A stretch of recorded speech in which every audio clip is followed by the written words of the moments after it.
చాలా మందికి ఉండే ఒక చిన్న థాట్ ఏంటంటే ఇవాళ నేను ఎందుకు ఇన్వెస్ట్ చేయాలి, లైఫ్ ఉండేది ఒకటే, నేను నా నెక్స్ట్ జనరేషన్స్ కి నేను ఎందుకు ఇవ్వడం, వాడు పుట్టాక వాడు కష్టపడి సంపాదించుకుంటాడు కదా, నేను వాడి కోసం ఎందుకు వెనక్కి వెళ్ళాలి. మనం వేస్తున్నది వాళ్ళ కోసం కాదు, వెనక ఏదైతే మనం ఇన్వెస్ట్మెంట్ అని అంటున్నామో అది మన టైం ని మనం కొనుక్కుంటున్నాం.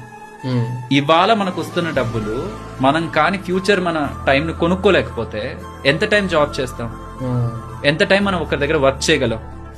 అండ్ మన డబ్బుల్ని ప్రాపర్ గా మనం ఇన్వెస్ట్మెంట్ చేయకపోతే ఖచ్చితంగా ఇన్ఫ్లేషన్ చేతిలో ఓడిపోతాం. ఓవర్ ద ఫ్యూచర్ ఇవాళ ఉన్న ఖర్చు రేపు ఉండదు, ఖచ్చితంగా అది ఖచ్చితంగా పెరుగుతుంది. జస్ట్ మనం మన డబ్బుల్ని మనమే ఖర్చు పెట్టుకుంటూ పోతే ఆ శాలరీ ఫ్యూచర్ లో వచ్చే ఖర్చుని ఖచ్చితంగా మీట్ చేయదు.